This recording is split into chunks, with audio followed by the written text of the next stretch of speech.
Donald ট্রাম্পের আমেরিকার president হওয়ার পর সবচেয়ে যিনি চিন্তায় পড়ে গেছেন সেই ভদ্রলোকটির নাম মোহাম্মদ ইউনূস। ইউনূস চাচার হাতে আর মাত্র 2 মাস সময়।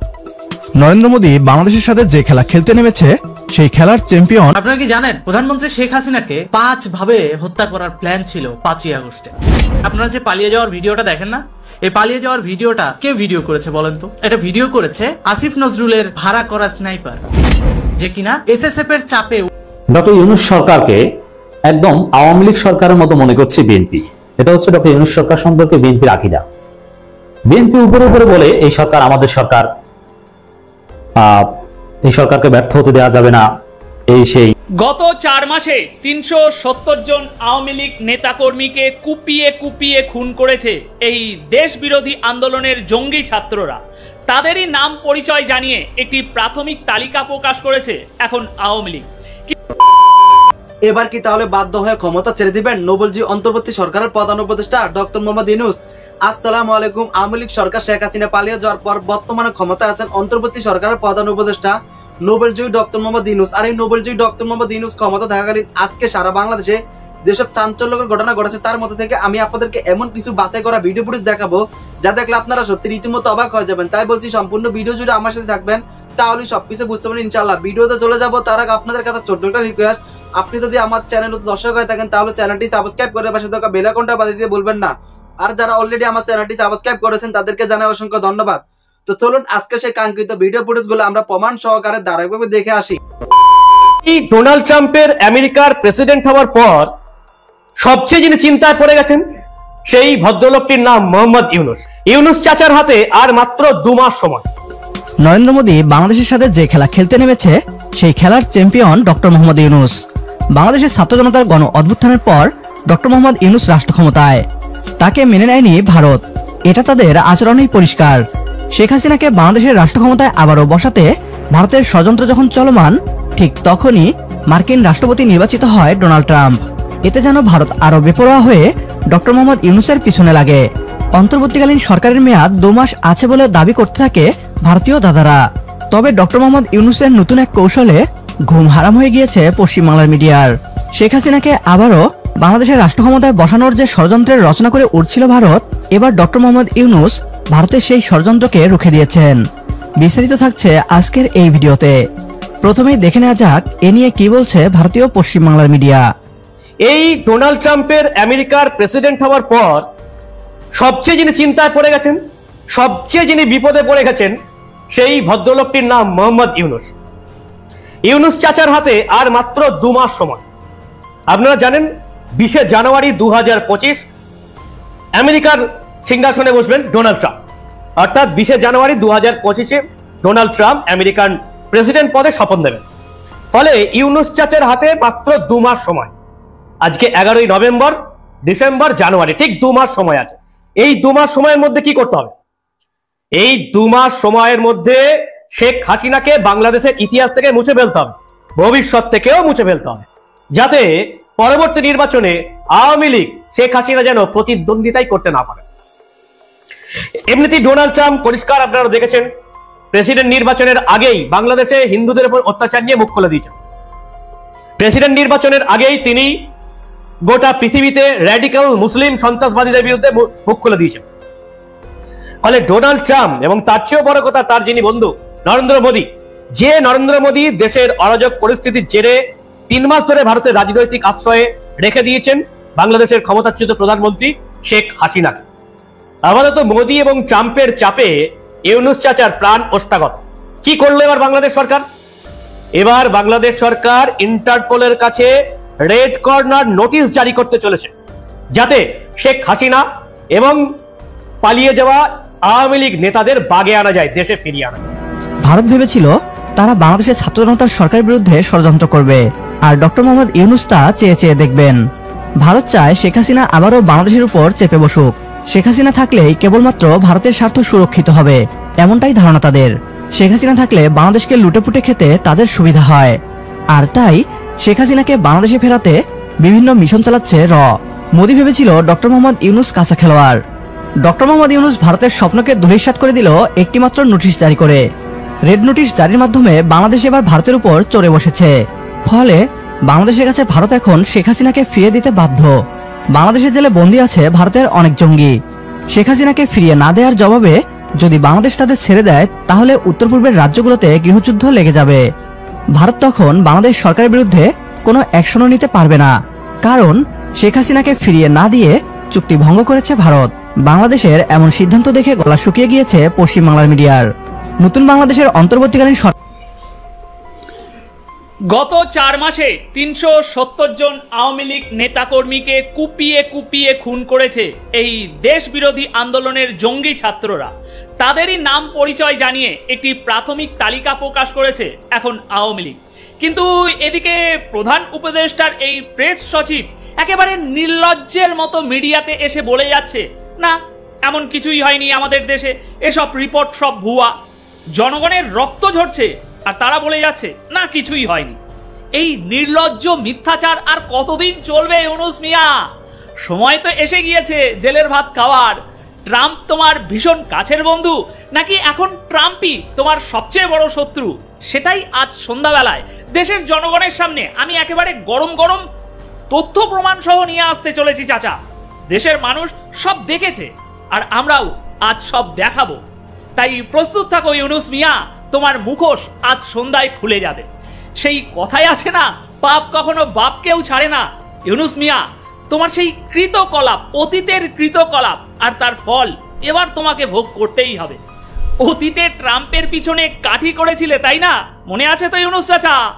এবার সেই কাঠিরই ফল তোমার সামনে আসে, মানে একেবারে পাহাড় হয়ে দাঁড়াবে। আমি কোন কাঠির কথা বলছি সেটা আর কেউ না বুঝতে পারলেও চাচা তুমি খুব ভালো করেই বুঝতে পারছো, আর সেটাই আজ সন্ধ্যাবেলা পরিষ্কার করে একেবারে দেশের মানুষের সামনে নিয়ে আসবো। তবে তার আগে তোমার এই প্রেস সচিব, একে একটু নিয়ে নিই, এসো।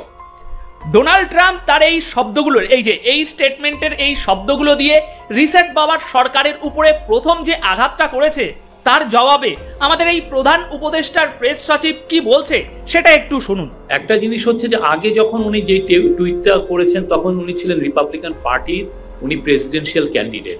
তো আমরা মনে করি যে ওনাকে মিস ইনফর্ম করা হয়েছে।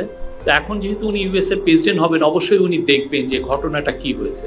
ডোনাল্ড ট্রাম্প তার এই শব্দগুলো দিয়ে রিসেট বাবার সরকারের উপরে প্রথম যে আঘাতটা করেছে সেই আঘাতের পর আমাদের প্রধান উপদেষ্টার প্রেস সচিব কি বলছে সেটা তো ভালো করেই শুনলেন তাই না? আমরা মনে করি ওনাকে মিস ইনফর্ম করা হয়েছে, উনি দেখবেন যে ঘটনাটি কি হয়েছে। মানে এরা নিজেরাই মূর্খ না আমাদেরকেই মূর্খ ভাবে, সেটাই আমি মাঝে মাঝে গুলিয়ে ফেলি। মার্কিন প্রেসিডেন্টকে মিস ইনফর্ম করা হয়েছে, কত বড় মূর্খের মতো কথা। এরা আসলে কি ভাবে যে ট্রাম্প একজন মানে হাঁদা কপলা ওরকম টাইপের লোক, যাকে যা ইচ্ছা বুঝিয়ে দেবে আর তিনি সেটা মেনে নিয়ে বিশাল একটা স্টেটমেন্ট দিয়ে দেবেন। একটা দেশের দিকে আঙুল তোলার আগে তিনি কোনো বিচার বিবেচনা করবেন না যে তিনি কি বলছেন, অথচ তিনি যুক্তরাষ্ট্রের প্রেসিডেন্ট হতে চলেছেন। সুতরাং বুঝে দেখুন এদের মূর্খতার সীমা ঠিক কতটা গভীর। যে মানুষটা সারা পৃথিবীকে নেতৃত্ব দিতে চলেছে এখন, তাকে মিস ইনফরমেশন দিয়ে চালানো হচ্ছে। কি অসাধারণ যুক্তি, তাই না? এখানেই বোঝা যাচ্ছে কারা মূর্খ আর কারা মূর্খ বানানোর চেষ্টা করছে। ট্রাম্প সরাসরি আঘাত করলেন আর আমাদের প্রেস সচিব এসে বলছে সব ঠিক আছে, কোনো চাপ নেই, কোনো সমস্যা নেই। এসব নির্লজ্জ কথায় আপনারা আসলে কি আড়াল করতে চাইছেন? বন্ধুরা, আসল কথা হলো ট্রাম্পের আঘাতে জামাত শিবির সহ মাথা ভর্তি মেধাবী আন্দোলনের মানুষদের ঘুম উড়ে গিয়েছে এখন, কিন্তু এরা মুখে তা স্বীকার করবে না, আর আমরা সেটা খুব ভালো করেও বুঝে গিয়েছি। খাওয়া চাচা, এবার গরম গরম সত্যি সামনে আসবে, শুধু অপেক্ষা করো। মানে এখানে তো এখনো নরেন্দ্র মোদীর অ্যাঙ্গেল আসেইনি চাচা। সবে তো ডোনাল্ড ট্রাম্প তার একটা ছোট্ট শব্দের অস্ত্র দিয়ে খেলা শুরু করেছেন। কি বলেছেন এখানে তিনি? I strongly condemn the barbaric violence who are getting attacked and looted by mobs in Bangladesh, which remains in a total state of chaos. অর্থাৎ আমি এই বর্বর সহিংসতার তীব্র নিন্দা করছি যারা উচ্ছৃঙ্খল জনতা দ্বারা আক্রমণ ও লুটপাটের শিকার হয়েছে।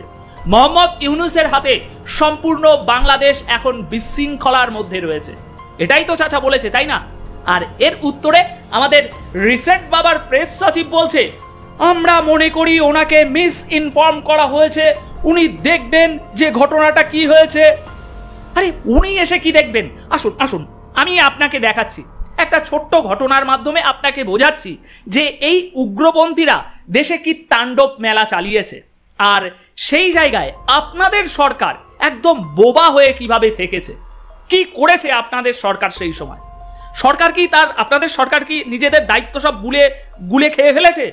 কি চলছে দেশ জুড়ে কিছুই জানে না। দেশ জুড়ে অগ্নি পরিস্থিতি শান্ত হলেও ছাইচাপা আগুনের মতো অন্তরে জ্বলছিল বাংলাদেশ। একের পর এক, এই দেখতে পাচ্ছেন তো, একের পর এক আওয়ামী লীগ নেতাকর্মী খুন, সংখ্যালঘুদের উপরে অমানবিক অত্যাচার, এই সবই চলেছে। আমরা কেউ অন্ধেও হয়ে যাইনি, আমরা সবই দেখেছি। এক দুজন নয়, আনুমানিক 370 জন আওয়ামী লীগ নেতাকর্মীদের খুন করা হয়েছে। আমাদের এই উচ্ছৃঙ্খল জনতার হাতে তারা খুন হয়েছে। দলের তরফ থেকে সোমবার সমাজ মাধ্যমে সেই নিহতদের পরিচয় সহ তালিকা প্রকাশ করা হয়েছে। এর মধ্যে 228 জনকে নৃশংসভাবে পুড়িয়ে হত্যা করা হয়েছে। আপনারা বলছেন কিছুই হয়নি। 50 জন করে মোট 100 জনকে কুপিয়ে ও পিটিয়ে খুন করেছে এবং 23 জন মারা গিয়েছেন গুলিবিদ্ধ হয়ে। কিছুই হয়নি দেশে। আপনাদের এই তথাকথিত সমাজ কল্যাণ বৈষম্য বিরোধী ছাত্র আন্দোলন শুরু হওয়ার পর থেকেই শুরু হয় আওয়ামী লীগ নেতাকর্মী খুনের মৃত্যু মিছিল। অন্তর্বর্তীকালীন সরকার গঠিত হলেও হিংসায় লাগাম পড়ানো যায়নি, কারণ সরকার নীরব, বোবা, নীরব ভূমিকায় একেবারে মৌন ব্রত পালন করতে ব্যস্ত আপনাদের গোল্ড মেডেলিস্ট সরকার। কথাই বলে চুপ করে থাকা মানে অনেক সময় তার সম্মতির লক্ষণ, মানে আমি হ্যাঁ করো তোমরা। তবে কি এক্ষেত্রে আপনার সরকার চুপ থেকে সমস্ত নাটকীয় ঘটনাকে সম্মতি দিচ্ছিল বসে বসে এই উগ্রপন্থীদের? তবে কি এই জন্যই সরকার নিহতদের পরিবারের প্রতি এতটা অমানবিক? সরকার যে নিহতদের পরিবারের প্রতি অমানবিক, ইতিমধ্যেই সেই অভিযোগ তুলে এক নেতা বলছেন, এই রিপোর্টে দেখতে পাচ্ছেন, নিহতদের পরিবারের তরফ থেকে সরকারের কাছে দেহের ময়না তদন্তের রিপোর্ট চাওয়া হলেও সরকার সে রিপোর্ট দেয়নি। পরিবারের লোক বলছে স্বাস্থ্য ও স্বরাষ্ট্র মন্ত্রক সবকিছু ধামাচাপা দেওয়ার চেষ্টা চালিয়ে যাচ্ছে। অসংখ্য দেহ লোপাট, এমনকি সত্য চাপা দিতে অনেক নিহত কর্মীর দেহরই ময়না তদন্ত করতে দেয়নি ছাত্ররা।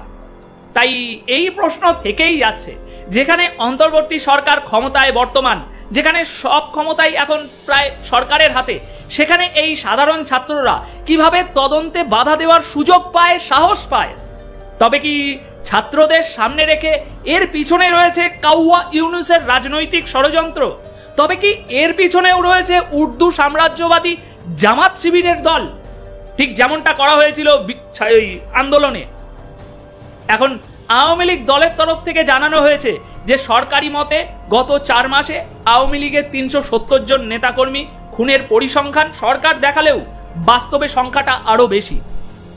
তবে প্রাথমিকভাবে গণহত্যার এই পরিসংখ্যানই রাষ্ট্রসংঘের কাছে পাঠানো হবে বলে জানিয়েছে আওয়ামী লীগ। যতদিন না মৃতের সঠিক সংখ্যা জানা যাচ্ছে ততদিন এই পরিসংখ্যান নিয়েই তদন্ত চালিয়ে যাবে বলে জানিয়েছে আওয়ামী লীগ।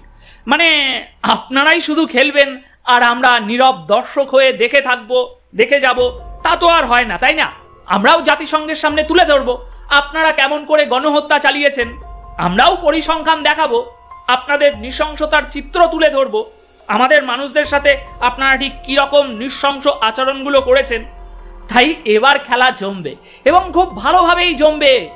চাচা, এই ভিডিওটা আর বেশি টেনে টুনে বড় লম্বা করলাম না, কারণ সন্ধ্যাবেলা আসছি, তোমার সামনের দিনগুলো ঠিক কতটা অন্ধকার হতে চলেছে সেটা একদম স্পষ্টভাবে দেখাতে তথ্য প্রমাণ সহ আমি সব তুলে ধরবো, যে তুমি কবে কোথায় ডোনাল্ড ট্রাম্পের পিছনে কাঠি করেছো আর সেই কাঠির ফল এখন তুমি কি পেতে চলেছো।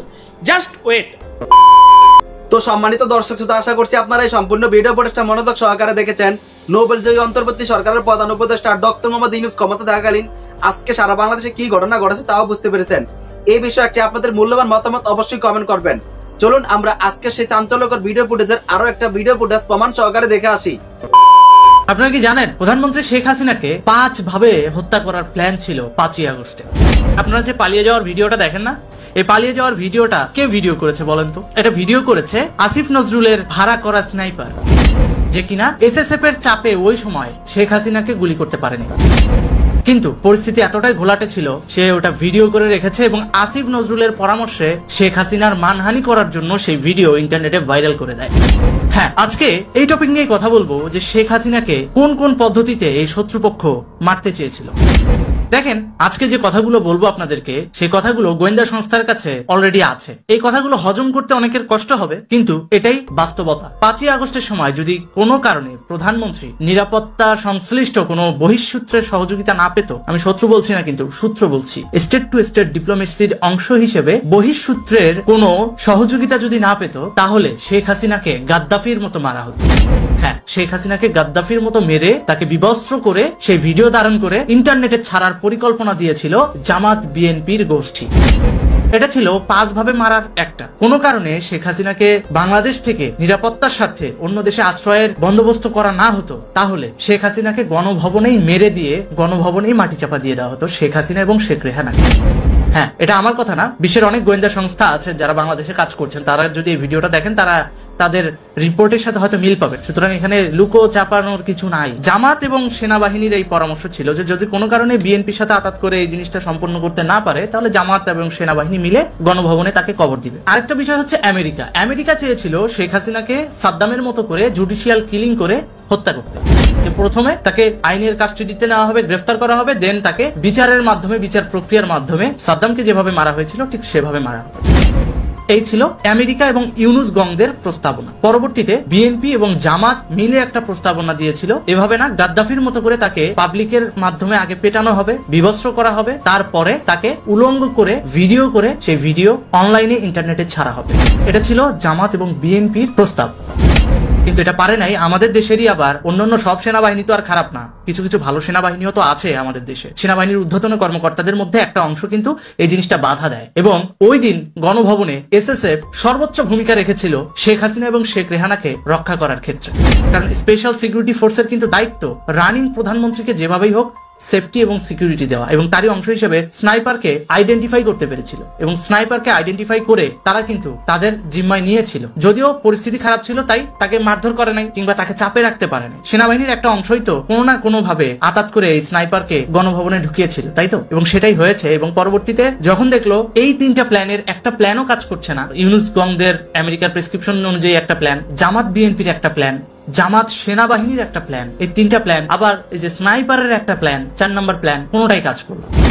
5 নম্বরে কি আছে? যখন কোনোটাই হলো না, তার মানহানি করে দাও। তখন ওই স্নাইপারকে দিয়ে ওই ভিডিওটা করে যে শেখ হাসিনা পালিয়ে যাচ্ছে, এই ভিডিওটা করে পরবর্তীতে 5 তারিখে ভাইরাল করা হয়, যেটা আপনারা মিডিয়ার বদৌলতে দেখেছেন অলরেডি ইন্টারনেটে ভাইরাল, যে শেখ হাসিনা প্লেনে উঠছে, হেলিকপ্টারে উঠছে এবং তাকে পৌঁছে দেওয়া হচ্ছে। এই 5টার বাইরে আরেকটা ঝুঁকি তার ছিল, সেটা হচ্ছে ওই সময় গণভবনে বলা হয়েছিল যে শেখ হাসিনা কোথায় যাচ্ছেন? আমেরিকা যাচ্ছেন। কিসের স্বার্থে? নিরাপত্তার স্বার্থে। কার কাছে যাবেন? তার ছেলের কাছে। এইটা কিন্তু গণভবনে বলে গেছে। তিনি যখন হেলিকপ্টারে করে বিদায় নিলেন, ওই সময় জামাতের আদাত অনুযায়ী আইএসআই কে বলা হলো যে ভারতের বর্ডার ক্রস করার পর আমেরিকা যেতে হলে তো পাকিস্তান হয়েই ঢুকবে, কোনোভাবে মিসাইল মেরে হলেও সেই হেলিকপ্টারকে গুড়িয়ে দিতে হবে। কিন্তু তারা এটা জানে না যে এটা শেখ হাসিনা। অবশ্যই সে পলিটিক্যাল বুদ্ধি ব্যবহার করে নিরাপত্তা সংক্রান্ত প্রত্যেকটা বিষয় গ্রহণ করেছে।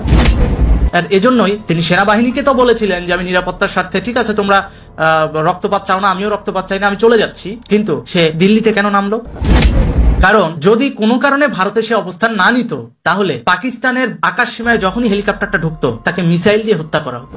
5 ভাবে শেখ হাসিনাকে মারার পরিকল্পনা দেশে হয়েছে, এবং এর বাইরে বহিঃসূত্র ভাবে যদি কোনো কারণে শেখ হাসিনা বেঁচে যায়, আমেরিকা যাবে তার ছেলের কাছে, যখনই পাকিস্তানের আকাশ সীমা অতিক্রম করবে তখনই যেন তাকে মিসাইল দিয়ে ঘুরিয়ে দেওয়া হয়। আর এই টোটাল পরিকল্পনার পিছনে ইউনুস, আসিফ, এই গ্যাংরা তো ছিলই, সাথে জামাত এবং লেজুর ভিত্তি হিসেবে বিএনপি ছিল। তো এই যে জামাত, বিএনপি, ইউনুস গংরা এত পরিকল্পনা করেও শেখ হাসিনাকে মারতে পারলো না। কেন মারতে পারলো না জানেন? কারণ রাখে আল্লাহ মারে কে। এই মানুষটার পিছনে কি কম অ্যাটেম্প নেওয়া হয়েছে? দেখেন, সেই 2001 থেকে 4 সাল বেশ কয়েকবার চেষ্টা করা হয়েছে, 24 সালে চেষ্টা করা হয়েছে, কিন্তু পারে নাই, পারবেও না। কারণ এই মানুষটার সাথে কিন্তু অবশ্যই আল্লাহ তাআলার ফেরেশতারা আছে এবং সাধারণ মানুষের দোয়া আছে। তো যদি খারাপ মানুষ হতো তিনি অনেক আগেই ভ্যানিশ হয়ে যেত। তো এটা হচ্ছে প্রধানমন্ত্রীকে যে 5 ভাবে তারা হত্যা করতে চেয়েছিল সেই বিষয়। তো পরবর্তীতে প্রধানমন্ত্রীকে তো তাড়িয়ে দিয়ে কে ক্ষমতা গ্রহণ করলো? ডক্টর ইউনূস এবং আসিফ নজরুল গ্যাং। তারা কিন্তু ইতিমধ্যে 100 দিন পার করেছে। ডক্টর ইউনূস কিন্তু আজকে সন্ধ্যায় জাতির উদ্দেশ্যে ভাষণ দিয়েছে যে 100 দিনে তারা কি কি করেছে এবং ভবিষ্যতে তারা কিভাবে বাংলাদেশটাকে পরিচালনা করবে। সো সেখান থেকে আমি কিছু পয়েন্ট নোট করেছি, যা ইতিমধ্যে খসড়াভাবে একটু টুকেও রেখেছি, কারণ সবকিছুই তো পুঙ্খানুপুঙ্খানুভাবে বিশ্লেষণ করতে হবে। এই জন্য উনি বললেন, ডক্টর ইউনূস একটা কথা বলছেন, সেটা হচ্ছে জুলাই গণহত্যার বিচার সম্পন্ন না করা অবধি তিনি গদি ছাড়বেন না। এখন আমার কথা হচ্ছে, জুলাই গণহত্যার বিচার সম্পন্ন না হওয়া পর্যন্ত তিনি গদি ছাড়বেন না, তাহলে তিনি স্পেসিফিক ভাবে বলছেনও না ঠিক কতদিনের জন্য তিনি এই প্রধান উপদেষ্টার গদিটা আঁকড়ে ধরে আছেন, সেটাও কিন্তু তিনি ক্লিয়ার করেন নাই। তাহলে স্পেসিফিক ভাবে তিনি কি বলবেন কোনোদিন যে আমি এই কয়েক মাসের মধ্যে আপনাদের এই কাজগুলো সম্পূর্ণ করে দিয়ে আমি নতুন একটা ইলেকশন দিব? বলবেন না। সে কিন্তু মুক্তিযুদ্ধকেও তো আক্কা করতেছে না, বাংলাদেশের সার্বভৌমত্বকেও তো আক্কা করতেছে না, গণতন্ত্রকেও তো আক্কা করতেছে না। জনগণ না খেয়ে মরছে, তাতে তার কোনো কিচ্ছু যায় আসে না, তার গদি লাগবে। আলুর কেজি 400 টাকা, তাতে তার কিচ্ছু যায় আসে না। সিমের কেজি 200 টাকা, তাতে তার কিচ্ছু যায় আসে না, তার গদি লাগবে। সেটাই হচ্ছে। আর এটাকে তিনি কতদিনের মধ্যে সংস্কার করবেন বা সমাধানে আনবেন সেটাও তিনি ক্লিয়ার করছেন। তো এখন আমার কথা হচ্ছে, ডক্টর ইউনূস কতদিন থাকবে এটাও কিন্তু একটা প্রশ্নের বিষয়। এই বিষয়টা কিন্তু এখনো ক্লিয়ার। আচ্ছা, আরেকটা জিনিস উনি বলেছেন যে শেখ হাসিনা সরকার প্রতি বছরে 12 থেকে 15 বিলিয়ন ডলার প্রতি বছর পাচার করেছে। তো ভাই, আপনার কাছে যদি ইনফরমেশন থাকে 12 থেকে 15 বিলিয়ন ডলার পাচার করেছে, তাহলে এই সময় তো বাংলাদেশের ঋণগুলো শোধ করার দরকার না? তাহলে আপনি ওই কোন কোন অ্যাকাউন্টে টাকা আছে বা টাকা পাচার করেছে আপনি নিশ্চয়ই জানেন। তাহলে এগুলো তাড়াতাড়ি জাতির সামনে তুলে ধরেন। ধরতেছেন না কেন? নাকি 26 লক্ষ ভারতীয়র মতো এটাও একটা প্রোপাগান্ডা? কোনটা? কারণ আসিফ নজরুল কিন্তু এখনো 26 লক্ষ ভারতীয়র হিসাব দেয় নাই। এটা কিন্তু জনগণ কিন্তু এখনো তার কাছে চাইছে। যখনই তাকে এটা বলা হয়, মানে সার্কাসের মতো বলে বসেন, আমি তো ওই সময় উপদেষ্টা ছিলাম না। তার মানে কি, উপদেষ্টা না থাকলে যা খুশি তা বলা যায় এবং সেটাকে বাক স্বাধীনতা হিসেবে চালিয়ে দেওয়া যায়? ওইটা যে মিথ্যাচার হচ্ছে, এটার বিরুদ্ধে যদি সরকার অ্যাটেম্প নেয়, তখন তো বলবেন যে হ্যাঁ, সরকার বিশ্ববিদ্যালয়ের টিচারদের মারতেছে। ওই যেভাবে আন্দোলনের সময় ঢাকা বিশ্ববিদ্যালয়ের তৎকালীন ভিসি মাকসুদ কামালকে বোকা বানাইছিলেন, সেরকম এই আসিফ নজরুল কি করছে মাকসুদ কামালের সাথে, এটা একটু বলি। ঢাকা বিশ্ববিদ্যালয়ের ভিসি তখন কিন্তু জুলাই আন্দোলন তুঙ্গে, ঠিক আছে? ওই সময় ইনি ডাইরেক্ট মাকসুদ কামালকে ফোন দিয়ে বলতেছেন ছাত্রলীগ আমাদেরকে মারতেছে, ক্যাম্পাসে থাকতে দিচ্ছে না। তো মাকসুদ কামাল কি করছে জানেন? তৎকালীন ঢাকা বিশ্ববিদ্যালয়ের ভিসি, তিনি বলছেন যে ঠিক আছে, ভিসি বাংলোতে আমি একটা রুম ছেড়ে দিচ্ছি, আপনি এখানে সেফ কাস্টাডিতে থাকেন। তো স্বভাবতই একটা ইউনিভার্সিটির ভিসি তার বাংলোর একটা রুম তাকে ছেড়ে দিচ্ছে থাকার জন্য সেফটি, তো সে তো সেখানেই থাকবে, তাই না? তিনি মাকসুদ কামালকে এমন ব্রেন ওয়াশ করছেন, মাকসুদ কামাল বাধ্য হয়ে শেখ হাসিনাকে ফোন দিয়ে বলছে যে আপনার ছাত্রলীগ কিন্তু সাধারণ শিক্ষার্থীদের উপর হামলা চালাচ্ছে, ওদেরকে তাড়াতাড়ি সরায় নেন, তা না হলে পরিস্থিতি আরো ঘোলাটে হবে। পরবর্তীতে শেখ হাসিনা কিন্তু ছাত্রলীগকে নির্দেশ দিয়েছে যে মারামারি করে কোনো সমাধান হবে না, রক্তপাত করে কোনো সমাধান আমি চাই না। ছাত্রলীগের ডিরেক্টলি বলেছে। বলার পর শেখ হাসিনা আন্দোলনে পরাজিত হয়ে চলেই গেল। চলে যাওয়ার পর সবার আগে কিন্তু ওই মাকসুদ কামালের লাঠি দিয়ে সাইড করে দিছে এই আসিফ নজরুল। কেন? জামাত বিএনপির মনোনীত ভিসিকে ইউনিভার্সিটির ভিসি বানাইতে হবে, যাতে তার রাস্তাটা পরিষ্কার হয়। প্রথমে উপদেষ্টা খাবে, উপদেষ্টার পদ থেকে চলে যাওয়ার পর সে ঢাকা বিশ্ববিদ্যালয়ের ভিসি হয়ে খাবে একবার। প্ল্যানটা বুঝছেন? কারণ অন্তর্বর্তীকালীন সরকার তো অস্থায়ী সরকারটা খাবে, খাওয়ার পর সে ঢাকা বিশ্ববিদ্যালয়ের ভিসি হয়ে যাবে, সম্মানিত ব্যক্তি। তো এরকম সম্মানিত ব্যক্তির ইমেজওয়ালা পার্সন যখন মিথ্যাচার করে, তখন স্বভাবতই সাধারণ মানুষ কিন্তু কনফিউজড হয়ে পড়ে। আর সেটাই হয়েছে বিগত আন্দোলনে। আমি অবাক হয়ে যাই, আমি দেখেছি বিগত জুলাই থেকে সেপ্টেম্বর পর্যন্ত অনেক মান্যগণ্য ব্যক্তি যাদেরকে আমি শ্রদ্ধা করতাম, সম্মান করতাম, সেই মানুষগুলো ওপেনলি মিথ্যাচার করতেছে, মিথ্যা বলতেছে। এই জিনিসগুলা একজন টিচারের ক্ষেত্রে কতটুকু মানানসই। ওই জন্য এই আন্দোলনের ফলাফল কিন্তু টিচার সম্প্রদায়ের উপরেই পড়ছে। ওই যে একজন টিচার মিথ্যাচার করেছে এবং এটার ফলাফল ভোগ করেছে হাজারো টিচার। অনেক টিচারকে ঘাড় ধরে পদত্যাগ করাইছে না? এটা কিন্তু আসিফ নজরুলের মতো শিক্ষকদের মিথ্যাচারের ফল। আল্লাহ পানিশমেন্ট দিয়ে ডক্টর ইউনূস সরকারকে একদম আওয়ামী লীগ সরকারের মতো মনে করছে বিএনপি। এটা হচ্ছে ডক্টর ইউনূস সরকার সম্পর্কে বিএনপির আকীদা। বিএনপি উপরে উপরে বলে এই সরকার আমাদের সরকার, এই সরকারকে ব্যর্থ হতে দেওয়া যাবে না, এই সেই। কিন্তু বাস্তবে বিএনপি এই সরকারের বিরুদ্ধে, এই সরকার খারাপ সরকার মনে করে, এই সরকারকে অগণতান্ত্রিক সরকার মনে করে। বিএনপির এই বক্তব্যের প্রতিবাদ করব। নানান সময় বিএনপি এরকম বক্তব্য দিয়েছে। বিএনপির একটা কথার প্রতিবাদ আগেই আমি করেছি যে বিএনপি বলছে গণতন্ত্র পুনরুদ্ধার করতে হবে খুব দ্রুত। এর মানে এখন গণতন্ত্র নেই, গণতন্ত্র পুনরুদ্ধার করতে হবে। কিন্তু বিষয়টা কি এরকম না? গণতন্ত্র আছে, গণতন্ত্রের দিকেই আমরা 5 আগস্টের পর এসেছি। তবে হ্যাঁ, নির্বাচন এটা গণতন্ত্রের একটা পার্ট। এখন নির্বাচন হতে হলে যে সময় লাগবে সেই প্রক্রিয়া চলছে, গণতন্ত্রের জন্য সংস্কার। অতএব আমরা গণতন্ত্রের ট্রেনে আছি, আমরা গণতান্ত্রিক বাংলাদেশে আছি।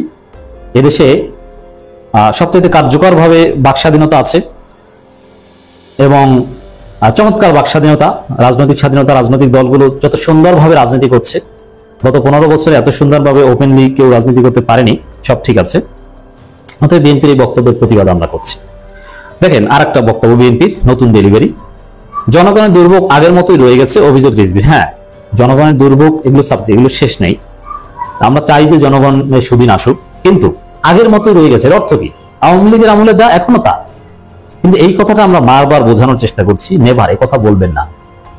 আমাদের যতই ত্রুটি বিচ্যুতি থাক, একটা সিঙ্গেল উপাদান মানদণ্ডে আওয়ামী লীগ আমলে ভালো ছিল বা আওয়ামী লীগ আমলের মতো এ কথা আমরা বিশ্বাস করি না, কথা বলবেন না, এটা সত্য নয়। অ্যাটলিস্ট টু সাম এক্সটেন্ট আমরা আওয়ামী লীগ আমলের চাইতে ভালো আছি আলহামদুলিল্লাহ। কোনো কিছু যে হাসিনার আমলে ভালো ছিল এরকম একটা দিক নাই, থাকতে পারে না। কিন্তু এটা আওয়ামী লীগ এবং আফসোস লীগ বলে যে আগেই তো ভালো ছিল অথবা আগের মতোই। কিন্তু এখন রিজভিও বলছে যে জনগণের দুর্ভোগ আগের মতোই রয়ে গেছে। কিন্তু এর জবাব আমি দিব এরকম, জনগণের দুর্ভোগ যতটুকু দেখছেন আপনার আগের মতো, ততটুকু দুর্ভোগ বিএনপির কারণে, আর আগের মতো না। তবে হ্যাঁ, চাঁদাবাজিটা আগের মতো, কিন্তু সামগ্রিক চাঁদাবাজি আগের মতো হলো, এখানেও কিছু বিষয় আছে, তাও আগের চাইতে কিছু কিছু দিক আছে ব্যতিক্রম। হয়তোবা বিএনপির লোকজন একটু বেশি চাঁদা নিচ্ছে, তারপরও মানুষ কেমন যেন একটু স্বাধীন স্বাধীন ভাব আছে। চাঁদা দিতে হলেও তাদের মধ্যে স্বস্তির নিঃশ্বাস আছে যে চাঁদাটা তো নেয় বিএনপি, এরকম একটা স্বস্তিও কাজ করে। আওয়ামী লীগ তো না, যাক চাঁদা নেয়, কিন্তু আওয়ামী লীগ তো না, বিএনপি নেয়। এই দিক বিবেচনা করে অ্যাটলিস্ট মানুষ স্বস্তির নিঃশ্বাস ফেলে। অর্থাৎ জনগণের দুর্ভোগ, দ্রব্যমূল্য সহ নানান দিকের কথা বলি, এগুলো একদম বিএনপির আগে আওয়ামী লীগ আমলের মতো বিষয়টা এরকম নয়। আর হ্যাঁ, যতটুকু সমস্যা আছে তার জন্য দায়ী বিএনপির লোকজন চাঁদাবাজি করছে, সিন্ডিকেট করছে, অনিয়ম করছে, আইন শৃঙ্খলা পরিস্থিতি অবনতি ঘটাচ্ছে, নিজেরা মারামারি করছে, এক গ্রুপ আরেক গ্রুপকে হত্যা করছে। এই কারণে একটা খারাপ পরিস্থিতি আছে। অন্তর্বর্তী সরকারের উপদেষ্টারা চাকরিজীবীদের মতো কাজ করছে, তাদের কাজে বিপ্লবের গতিশীলতা নেই বলে মন্তব্য করেছেন বিএনপির জ্যেষ্ঠ যুগ্ম মহাসচিব রুহুল কবির। আচ্ছা, তারা বিপ্লবী বললে আপনারা খেপেন, কোনো বিপ্লব হয়নি। আপনাদের এক নেতা বলেছে এটা বিপ্লব বলা যাবে না। আবার ফখরুল বলেছে যে বিপ্লবের কথা বললে সরকার থেকে নেমে বের হয়ে বিপ্লবী দল গঠন করুন। আবার রিজভি বিপ্লবের মতো গতিশীলতা আশা করেন, মানে কি জগা খিচুড়ি। বিএনপির আসলে অবস্থান জগা খিচুড়ি হয়ে গেছে। তিনি বলেন সরকার জিনিসপত্রের দাম নিয়ন্ত্রণ করতে পারছে না, জনগণের দুর্ভোগ আগের মতোই রয়ে গেছে, দিনমজুর শ্রমিকদের জীবনযাত্রা কঠিন হয়ে পড়েছে।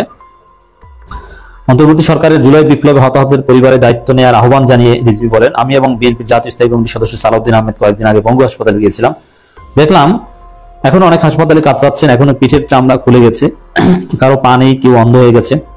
এই দায়িত্ব কি রাষ্ট্র নেবে না?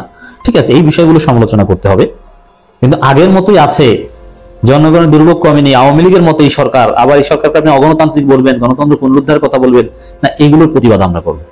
এই সরকারকে আপনাকে মর্যাদা দিতে হবে, এই সরকারকে সমর্থন করতে হবে। এই সরকার গণ অভ্যুত্থানের পর সরকার, এবং এই সরকার যতটা পুরোপুরি সফল না, যতটা সফল হয়েছে এরকম সফল খুব কম সরকারই হতে পারত। ডক্টর ইউনূস না থাকলে অবস্থা আরো বেগতিক হতো। বরং এই পরিস্থিতি বিএনপিকে দায়িত্ব দেওয়া হলে দেশটা রসাতলে যেত। বাংলাদেশ ব্যাংকের গভর্নরের উদ্দেশ্যে রিজভি বলেন, আপনাকে মাঝে মধ্যে দেখি আন্দোলনের যে স্পিড, সেই স্পিড অনুযায়ী কথা বলেন, সেজন্য আপনাকে ধন্যবাদ। কিন্তু আপনারা এখানেও কি হচ্ছে, এরা কারা এখানে এই নির্বাচন করছে, আবার তারা ফলাও করে বলছে তারা নাকি আওয়ামী লীগ সমর্থিত নীল দল, সেখানে জিতেছে, ঘাপটি মেরে ব্যাংকের টাকা পাচারে এই লোকগুলো জড়িত, এদের নিয়োগ দেওয়া হয়েছে 15-16 বছর ধরে, তারা এখনো ভিতরে থেকে ষড়যন্ত্র করছে, এদের চিহ্নিত। দেখেন এখানে বিএনপি আরেকটা ধরা পড়ে যে বিএনপি বাংলাদেশ ব্যাংক থেকে শুরু করে বিভিন্ন জায়গায় প্রশাসনের রন্ধ্রে রন্ধ্রে নাকি আওয়ামী লীগ কথা বলছে। তো প্রশাসনের রন্ধ্রে রন্ধ্রে আওয়ামী লীগ মেখে আপনি কিভাবে এখন নির্বাচনের কথা বলেন? সেই নির্বাচন কি ভালো হবে? আপনারা একদিকে প্রশাসনের রন্ধ্রে রন্ধ্রে আওয়ামী লীগ দেখছেন, আরেকদিকে নির্বাচনের কথা বলছেন। মানে আপনারা সুষ্ঠু নির্বাচন চান না, আপনারা চান যাতে ভোট চুরি করতে পারেন আপনারা, এরকম একটা নামকস্ত নির্বাচন নাকি? শেখ হাসিনার কঠোর সমালোচনা করে রিজভি বলেন শেখ হাসিনা মিথ্যাচার করে, এখনো বলেন তিনি প্রধানমন্ত্রী। ডোনাল্ড ট্রাম্প নাকি বলেছেন হাসিনা এখনো বাংলাদেশের সরকার প্রধান। যাই ডোনাল্ড ট্রাম্প বলেছেন, এই কথা কোথায় বলেছে আমি জানি না, এর জবাব দিয়েছেন। শেখ হাসিনা হত্যাকাণ্ড চালিয়ে মায়াকান্নার অভিনয় করছেন, ছাত্রলীগ ও যুবলীগকে হত্যার লাইসেন্স দেওয়া হয়েছিল, নানান বিষয়ে কথা বলছেন। রিজভির সমালোচনাগুলো শেখ হাসিনার বিরুদ্ধে, ভারতের বিরুদ্ধে ঠিক আছে, কিন্তু তো সম্মানিত দর্শক শ্রোতা, আশা করছি আপনারা এই সম্পূর্ণ ভিডিও ফুটেজটা মনোযোগ সহকারে দেখেছেন। নোবেলজয়ী অন্তর্বর্তী সরকারের প্রধান উপদেষ্টা ডক্টর মোহাম্মদ ইউনূস ক্ষমতা থাকাকালীন আজকে যেসব চাঞ্চল্যের ঘটনা ঘটেছে তার মধ্যে থেকে আমি আপনাদের যেসব ভিডিও ফুটেজগুলো দেখেছি তাও বুঝতে পেরেছেন। এই বিষয়ে আপনাদের একটি গুরুত্বপূর্ণ মতামত অবশ্যই কমেন্ট করবেন। আজ এ পর্যন্তই, দেখা হচ্ছে অন্য আরেকটি নতুন কোন আপডেট নিউজ ভিডিওতে। সে পর্যন্ত ভালো থাকবেন, সুস্থ থাকবেন, আল্লাহ হাফেজ।